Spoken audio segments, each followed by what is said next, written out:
오늘의 말씀의 제목은 예수님의 지혜로운 대응이라는 말씀으로 누가복음 9장 51절에서부터 56절까지의 말씀으로 여러분들과 함께 은혜를 나눌까 합니다.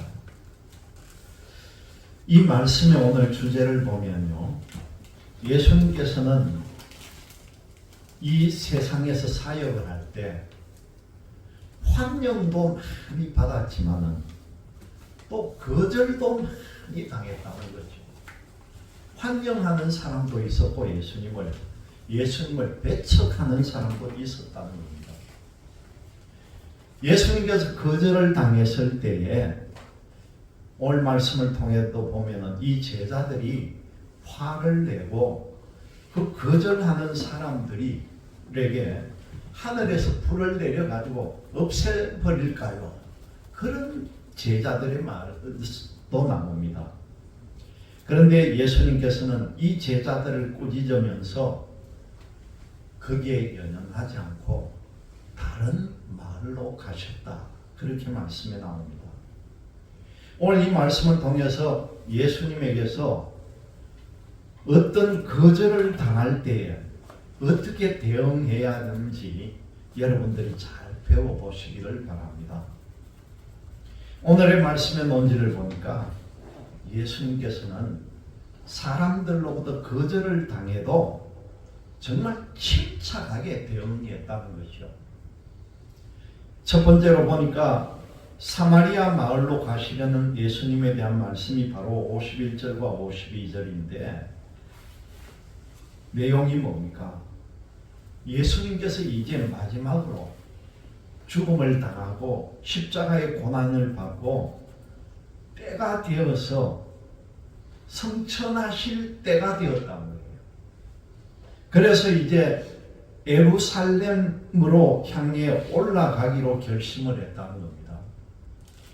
그래서 가시기 전에 먼저 사람들을 보내가지고 그들이 가가지고 예수를 위하여 준비하려고 이 사마리아인의 마을에 들어갔다는 거죠.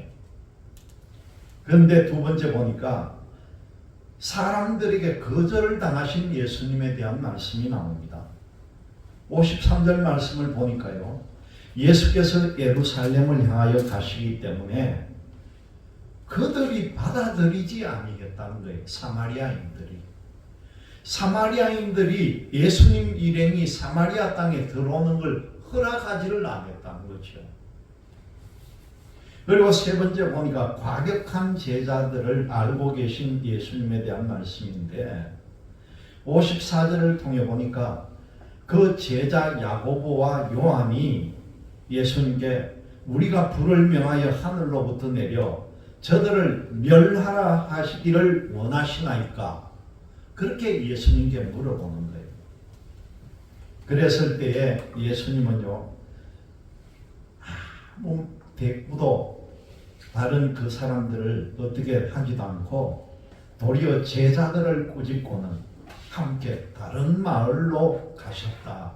이게 오늘의 말씀의 내용입니다.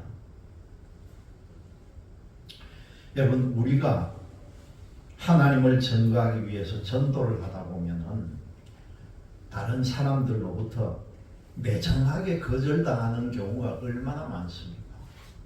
안 믿는 사람에게 우리 예수 안 믿어봅시다. 우리의 교회에 나오세요. 그렇게 전할 때에 그렇게 좋거든 당신아 열심히 믿으시오. 한마디로 탁 잘라 말하는 그런 사람도 있습니다.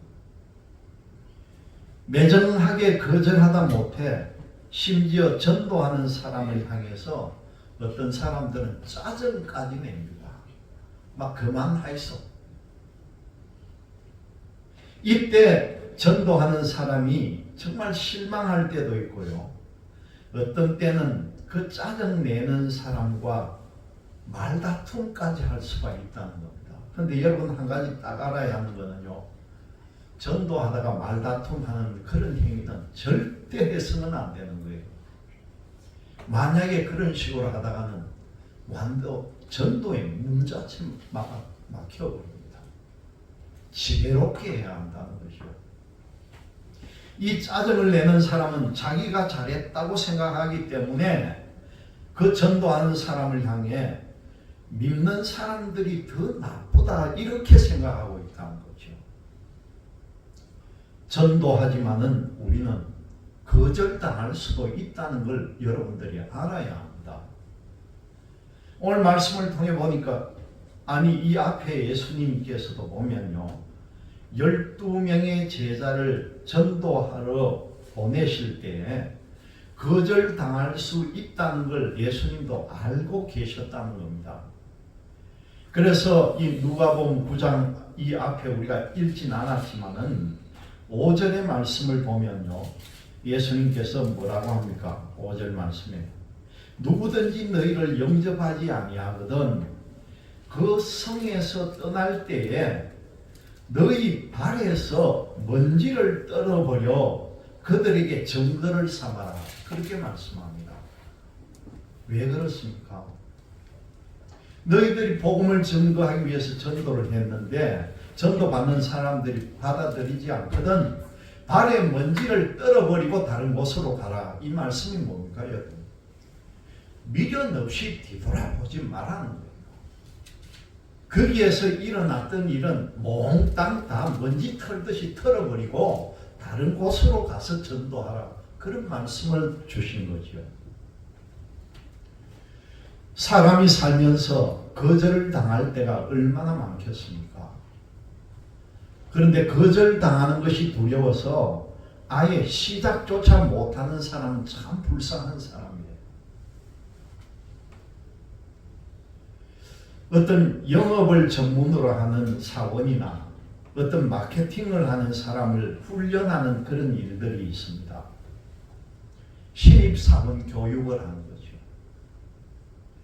그런데 이 신입사원을 교육을 할 때 무슨 판매에 대한 것이라든가 영업에 대한 교육을 할 때에 정말 거절당할 줄 알면서도 두려워하지 말고 상품을 알려야 하고 또 그 판매를 직접 시도를 해봐야 한다는 겁니다. 그래서 어떤 전문 교육가들은 이 신입사원 교육을 할 때 당신들이 북쪽 지방 추운 지방에 가서 냉장고를 파는 마음의 자세를 가져라. 그렇게 교육을 한다는 거예요. 그 북극 지방에 무슨 냉장고가 필요하면 그냥 놔도 영하 10도 20도 내려가는데 그렇게 전혀 팔지 못하는 땅에 가서도 냉장고를 팔아라는 거예요. 그리고 또 한 이야기가 뭡니까? 아프리카 같은 적도 지방에 가가지고 운동화를 팔아라는 거예요. 신발을. 이 사람들은요 날 때부터 신발을 모르고 살았던 사람들이에요. 우리보다 이 발바닥 가죽이 두꺼워가지고 신발도 필요가 없고 온 맨땅을 돌아다니면서 굳은 살만 배겨있는 이 사람들이 가지고 당신 신발을 파시오 시킨다는 거예요. 그걸. 그래도 신입사원들은 정말 힘을 다해서 그런 훈련을 해야 된다는 겁니다. 옛날에 보니까 우리나라에서도 이 신입사원들 훈련시키면서 자기 회사에서 나오는 물건을 딱 하루 만에 몇 개를 딱 줘가 오늘 내로 저녁에 해 떨어지기 전까지 몽땅 팔고 들어오라 하고 그렇게 교육을 시키는 걸 봤습니다. 거절을 할 수가 없는. 일단은 자기 자신을 가지고 거절당할 줄도 알지만은 어떻게든 내가 이 일을 성취를 해야 되겠다고 하면서 노력하는 모습을 보여주는 거죠. 여러분 이 전도도 마찬가지입니다.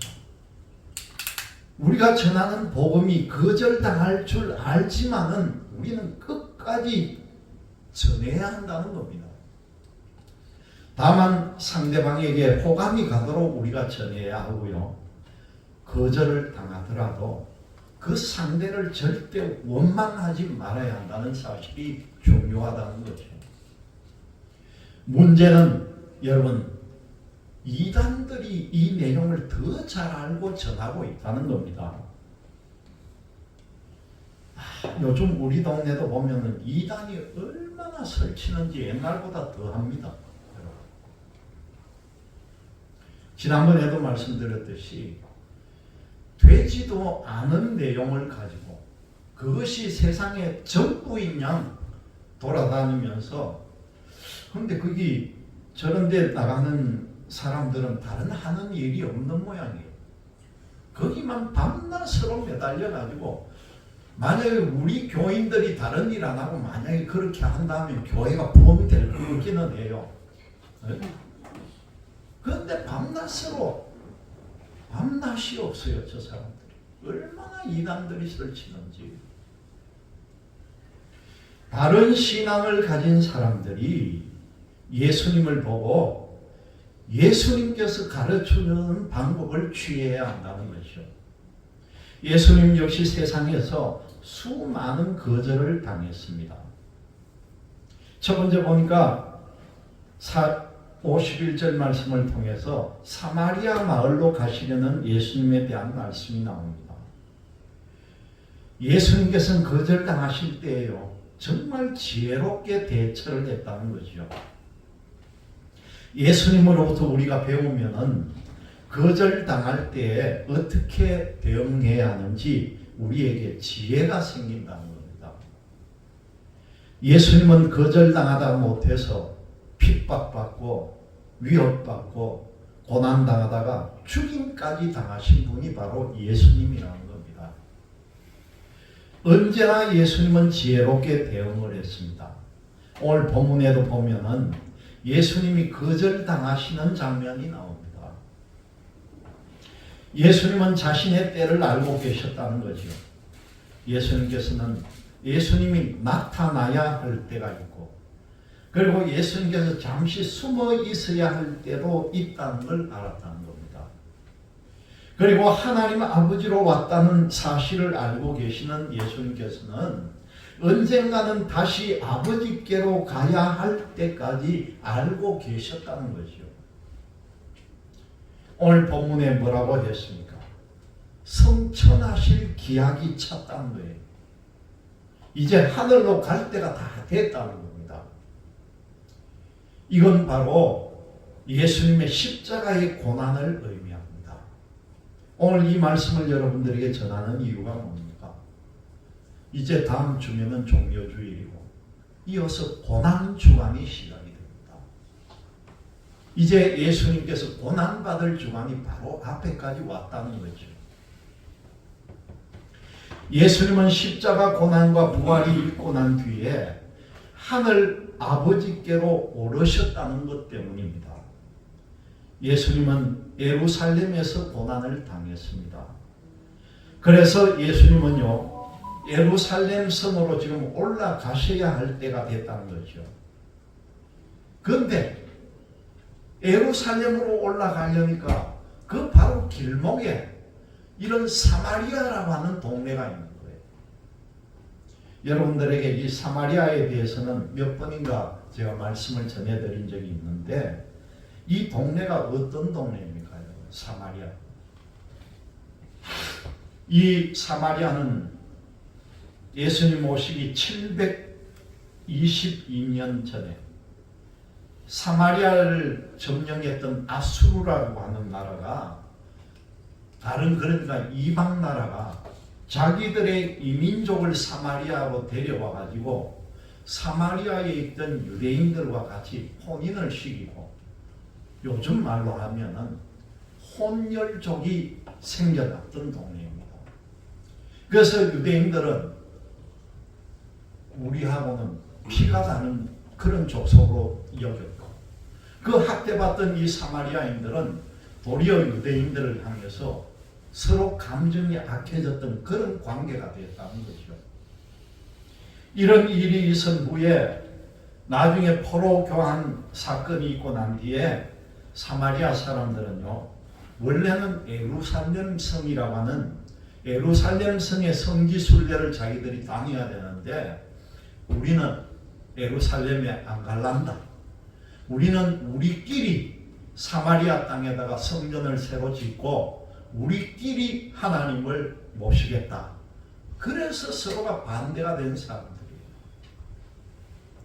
그런 과거를 가진 사람들이 사는 이 사마리아 동네에 예수님께서 지나가려고 하니까 그 문을 막아버립니다.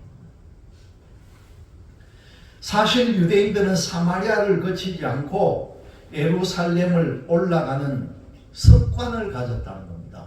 옛날부터 자기들이 올라가는 길을 방해했기 때문에 늘 둘러서 다녔다는 거예요. 그 동네를 피해서. 그런데 사마리아를 거쳐서 지나가야 금방 빨리 올라갈 수가 있다는 거죠.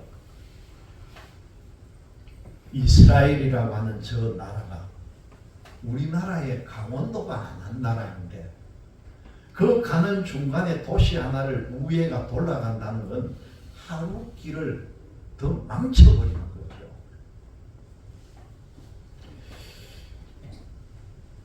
이는 예수님께서는 이 사마리아에 먼저 사람들을 보내고 예루살렘에 예수님 먼저 사마리아를 옛날에도 가져가지고 말씀을 전했던 기억이 있고 좋은 경험이 있었기 때문에 이 사마리아를 꼭 가고 싶었던 모양이에요. 그래서 예수님이 준비할 사람들을 먼저 사마리아로 보냈다는 거죠. 사자를. 이전에 사마리아에서 통과하면서 복음을 전하신 예수님께서 그 사마리아 사람들을 만나보고 싶었다는 겁니다. 유대인들은 사마리아 사람들을 싫어했지만 예수님께서는 이 사마리아 사람들도 똑같이 복음을 듣고 같이 구원받아야 할 사람으로 생각을 했다는 겁니다. 그래서 예수님은 사마리아로 가고 싶으셨다는 거죠. 그런데 두 번째 말씀을 통해 보니까 사람들에게 거절을 당하시는 예수님입니다. 예수님이 사마리아로 들어가시지만 이 사마리아가 최종 목적지는 아니잖아요. 예수님은 이미 예루살렘으로 올라가시려고 굳게 결심을 하고 출발을 합니다. 어찌된 일인지 예수님의 최종 목적지는 사마리아가 아닌 예루살렘이라는 게 알려졌다는 것이죠. 제자들이 예수님의 최종 목적지를 말했을 수도 있습니다. 아니면 사마리아 사람들이 예루살렘으로부터 갈릴리로 가신 예수님이기 때문에 예수님의 최종 목적지를 예루살렘이라고 추측할 수도 있었을 거라는 거죠. 예수님의 최종 목적지를 어떻게 알게 되었는지가 뭐 그렇게 중요하겠습니까? 중요한 사실은 사마리아 사람들이 예수님의 목적지가 예루살렘이라는 것을 알았다는 게 중요한 거죠. 그런데 사마리아 사람들은요, 예수님이 거기에 좀 머무르면은 모르겠는데 머무르지 않고 금방 떠나갈 바에는 아예 우리가 받아들이지 말자 그렇게 생각했던 것 같아요. 이전에 예수님께서 사마리아에 와가지고 전도를 할 때 며칠 동안 머물면서 거기 있던 그 경험이 있기 때문에 요번에도 와가지고 병고침도 받고 좋은 환경에서 받아들이면 좋은데 그냥 그게 아니고 길만 통과해서 올라가겠다고 하면은 우리는 별로 환영을 안 한다. 그런 뜻이 들어있던 것 같은 말이죠. 예수님의 거처를 준비하러 갔던 사람들조차 받아들이지 않는 이유입니다. 정말 반가운 분이고 정말 존경하는 분이라면은 갈 때는 가더라도 잠시 머물러 달라고 해야 되는 게 원칙이잖아요. 잠깐이라도 좋으니까 우리 사마리아에 와 계세요. 지나가세요. 이렇게 할 수가 있다는 거죠. 그렇지만 많은 시간을 보낼 수 없다면 아예 오지 말라고 거절하는 것은 이 사마리아 사람들이 예수님을 어떤 의미에서는 자기들이 독점하려고 하는 생각입니다. 그리고 독점할 수가 없다면 아예 우리는 만나지도 않겠다. 그런 생각도 들어있다는 거죠. 예수님께서 사마리아 사람들에게 거절을 당한 거죠. 이전에 은혜를 베풀었던 마을에서 거절을 당했기 때문에 예수님이 어떤 면에서는 황당하다고 생각할 수도 있었을 겁니다. 과거의 은혜를 잊은 거절이지만은 예수님의 길에는 거절은 늘 있었던 일이라는 겁니다. 세 번째 보니까 이 과격한 제자들이 나타납니다. 예수님의 거절당하심을 제자들은 알고 있다는 거죠. 제자들은 예수님과 동행한 지 오래됐기 때문에 예수님이 이전에 사마리아에서 은혜를 베푸신 적이 있다는 걸 알고 있는 사람들입니다. 제자 중에 예수님과 더 많이 시간을 보냈던 사람이 오늘 이름이 나오는 두 사람의 이름이 나옵니다. 그 사람들이 누굽니까? 세베대의 아들 야고보와 요한 두 형제라는 거죠. 이들이 예수님이 산에 올라가서 변화된 모습을 보일 때도 함께 했던 형제들입니다. 예수님의 지난 시간을 잘 알고 있는 사람들이죠. 예수님과 특별한 시간을 보낸 사람들이다 보니까 예수님을 향한 애착도요, 다른 제자들보다는 더 강했다는 걸 알 수는 있습니다. 그런데 두 사람이 사마리아 사람들을 향해서 화를 내면서 예수님께 뭐라고 말합니까? 54절 우리가 읽은 말씀을 보니까 주여 우리가 불을 명하여 하늘로부터 내려 저들을 멸하라 하기를 원하시나이까? 하나님이 못하실 일이 없는데 저희들이 하나님께 기도하고 외쳐서 저들을 몽땅 쓸어버리라고 기도할까요? 이 말이죠. 그걸 예수님께 물어보는 거예요. 야고보와 요한은 자기들이 할 수만 있다면 하늘로부터 불이라도 가져와 가지고 사마리아 사람들을 몽땅 태워버리겠다 그 뜻이죠. 사마리아 사람들의 거절이 그만큼 괘씸하다 생각이 들었던 겁니다. 내가 따르는 선생님, 나를 아껴주는 분, 그러니까 예수님을 보호하고 싶은 마음은 누구에게나 있겠죠. 그러나 이 두 사람이 예수님의 의도를 알아야 하는데 이 두 사람은 예수님께 질문하는 내용에서 예수님의 의도와는 전혀 다른 질문을 한 겁니다. 예수님은 이들의 성격을 오래전부터 간파하고 계셨다는 거죠. 그래서 오래전에 이 두 사람의 이름을 부를 때에 뭐라고 했는지 압니까, 여러분? 기억이 안 나죠? 보아너게 그렇게 불렀습니다. 이 보아너게라고 하는 말은요, 우레의 아들이란 거예요. 여러분, 우레가 뭡니까? 천둥 번개치고 우레가 치는 그렇게 급한 사람들이라는 거예요. 성격 자체가.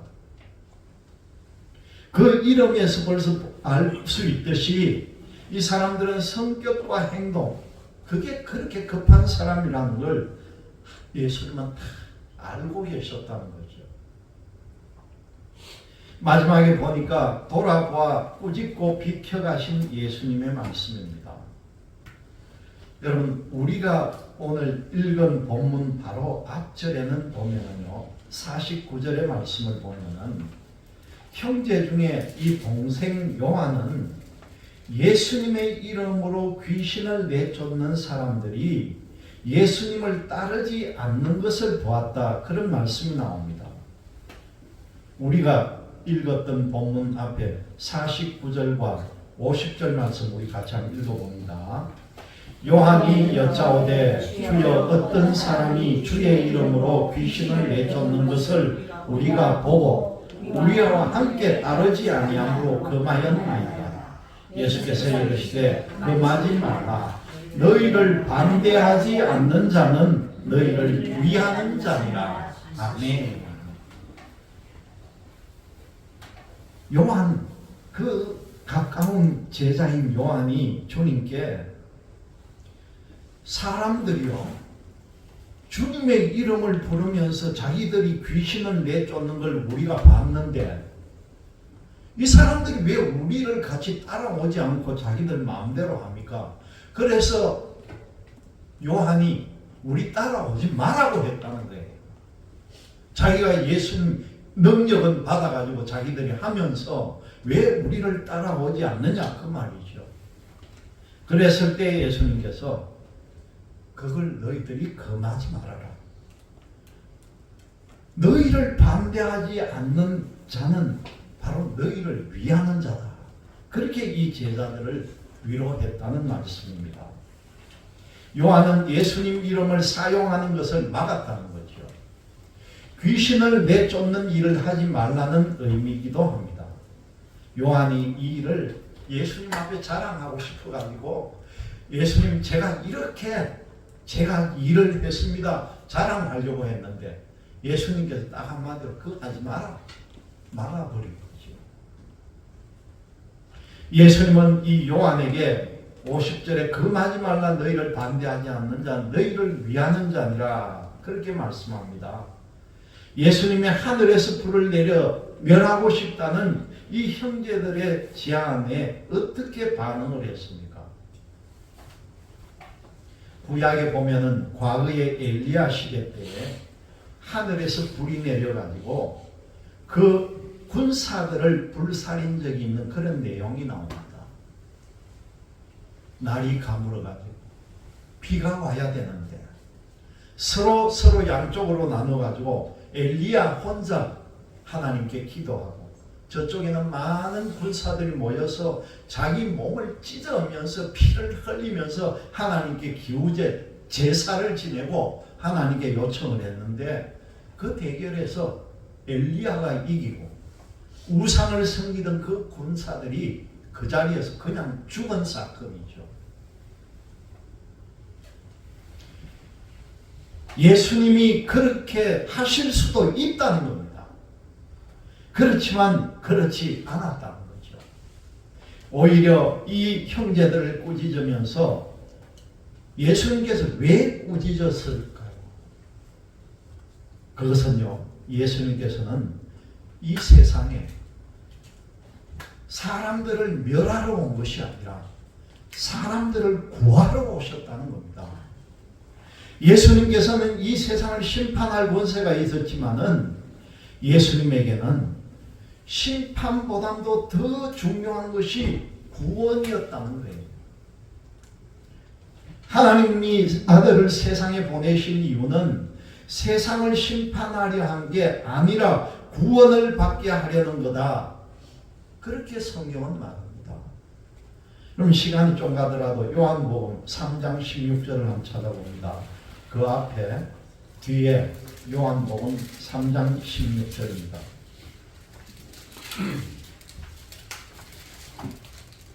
145쪽입니다. 요한복음 3장 145쪽 3장 16절 17절을 우리가 같이 한번 읽어봅니다. 찾았으면 다시 읽겠습니다. 하나님이 세상을 이처럼 사랑하사 독생자를 주셨으니 이는 그를 믿는 자마다 멸망하지 않고 영생을 얻게 하려 하십니다.